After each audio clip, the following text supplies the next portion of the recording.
Assalamualaikum warahmatullahi wabarakatuh. Ashadu an la ilaha illallah wa ashadu anna Muhammadar Rasulullah. Haturan kaum dangu sadayana wilujeng wayah kieu patepang deui sareng pun emang dina guaran dongeng Sunda Sirah Nabawiyah. Ulah hilap toel heula like sareng subscribe mugi bae kasayan saderek sadaya sing janten cengcelengan sampeureun jaga di akhirat. Amin ya rabbal alamin. Supados teu nyangkolong teuing kana waktos mangga urang sami-sami ngawitan ieu guaran. Bismillahirrahmanirrahim. Ayeuna ama arek tumanya kahidep cik kumaha pamangi hidep ngeunaan eta wahyu. Pok Ismail ngawaler kana pertarosan Kanjeng Nabi Ibrahim. Baeuraos abdi ama eta henteu tiasa dimangmangkeun deui. Eta teh mangrupikeun wahyu ti Allah anu ku urang duaan kedah dilaksanakeun. Ngeunaan diri abdi mah luas ikhlas bibilasan.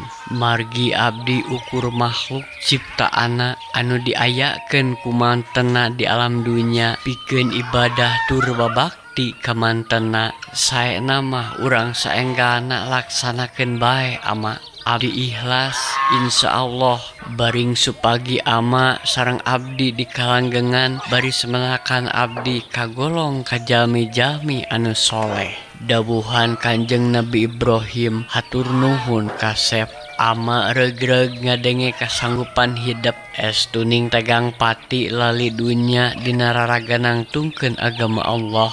Ayeuna mah hayu urang sarua tatan-tatan pikeun ngalaksanakeun eta parentah. Saeutikna aya dua riwayat anu kasungsi ku pun emang dina ieu lalampahan. Riwayat kahiji netelakeun yen dina mangsa Kanjeng Nabi Ibrahim kenging parentah pikeun mencit Ismail. Harita Ismail aya dina umur walasan taun. Sedangkeun riwayat anu kadua netelakeun yen dina mangsa turuna eta parentah ka Ibrahim pikeun mencit Ismail. Kaayaan Ismail geus nepi ka umur cukup. Eta katerangan paroh sareng katerangan dina Al-Qur'an. Dina poe anu parantos ditangtukeun bae putra sareng rama teh ngaleut muru ka tempat anu parantos ditetelakeun katingali dina impian. Eta daerah masih kareh kabana sapon ka Musdalifah.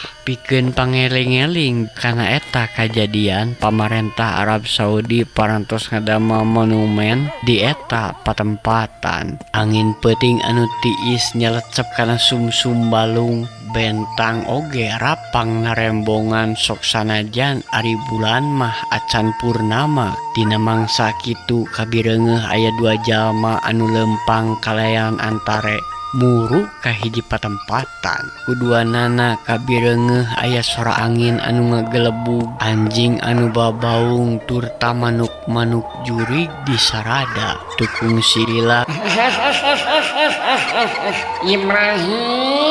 Ibrahim pang diteuikeun lalampahan anjeun duaan jeung Ismail Ibrahim lantaran saestuna eta mah parentah bohong. Sesemahan anjeun ngahaja hayang ngarejek hita anjeun kumarentahkeun supaya mencit Ismail. Pok Nabi Ibrahim tumaros ka putrana Ismail nah kadenge eta soratan katinggalan teh ku hidep kasep. Katinggal Ismail mung ukur ngungeukeun mastakana ngandung harti nya tujuan kana pertarosan ti ramana. Pok Nabi Ibrahim nyarios deui dasar setan laknatullah memang diciptakeun pikeun ngagoda tiap manusia anu ariman ka Allah. Tapi ye setan ulah samatkan yaya rasakeun ieu. Rengse nyarios kitu Kanjeng Nabi Ibrahim dongko berikep nyepeng hiji batu sarta ngucapkeun doa bismillahi Allahu akbar. Beleur batu teh dialungkeun ka tempat datang sora. Hiu ada ampun Ibrahim ampun panas tapi rasakeun kami rek ngagoda deku cara anu saja Ibrahim.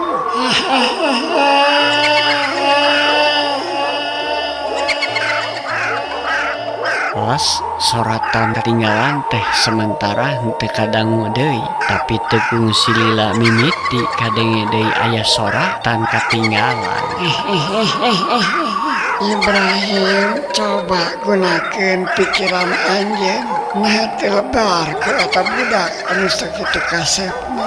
Sabaraha taun anjeun ngadaguan gumelarna eta budak jeung naha teu inget kana perjuangan anjeun baheula nalika anjeun miceun inung eta budak ka ieu daratan. Ari ayeuna geus gede kieu ku anjeun malah erek dipencit Ibrahim. Ngadangu kitu Nabi Ibrahim nyandak di batu kora sarta langsung ngucap bismillahi Allahu Akbar. Pelawar deui wae batu teh dibaledokeun ka tempat datangna sora. Kiuk Aduh Ibrahim, ampun, panas Ibrahim, panas. menang 3 kali setan ngagoda ka Nabi Ibrahim sareng Ismail dina lalampahan peuting eta, tapi duanana kekeh kukuh pengkuh dina kaimanan tegedag bulu salamar komo deui nepi ka kapangaruhan ku omongan setan lanatullah. Nu akhirna jog wae anjog ka tempat anu dituju gek duanana calik luhur batu pok. Kanjeng Nabi Ibrahim ngawitan deui muka obrolan. Maknya nya di dieu pisan tempat anu kagambarkeun dina wahyu anu katarima ngaliwatan impian ka mama. Hayu ayeuna mah urang sami-sami namprakeun leungeun kenca jeung katuhu pikeun mundut karidoan Allah. Mudah-mudahan pagawean urang sing aya dina kabarokahan sarta ditampi ku Allah Subhanahu wa taala sarta gede mangpaatna pikeun jalma sejen satu kangen urang duaan. Rak maranehna duaan ngadoa kalayan kapasrahan ka Allah Subhanahu wa taala nada panghampura tina segala dosa sarta mundut ridona ilahi supaya henteu lepas deui ti maranehna.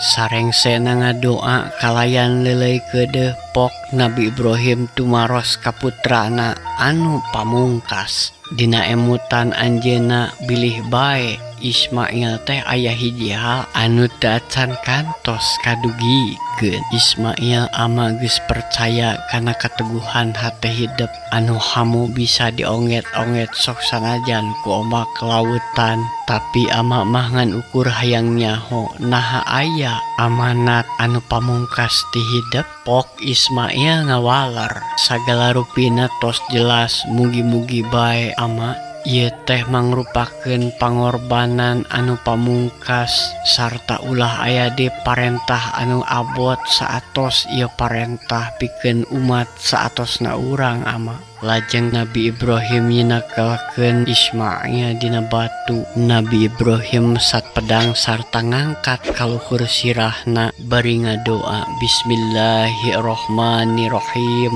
Bismillahi Allahu Akbar. Allah Subhanahu wa taala masih nguji kana kaimanan dua utusanana nalika eta pedang ngalayang turun ti luhur kahanap meh tumiba kana tenggak Ismail. Dadak sakala lajuna eta pedang teh ngaraneg sarta malaikat Jibril lungsur ka dunya mangul piutus Gusti pikeun didugikeun ka Rasulna supaya ngagentos Ismail nu baris dikurbankeun ku hewan gibas. Nyati harita pisan mimiti lumakuna hukum syar'i saban 10 rayagung. Umat Islam anu dibere kapunjulan dina harta banda boga kawajiban pikeun ngajalankeun kurban. Saban-saban umat Islam ngajalankeun ibadah kurban, Nabi Ismail sareng Nabi Ibrahim kabagian pahalana bari jeung teu ngirangan pahala anu ngalakukeun kurban.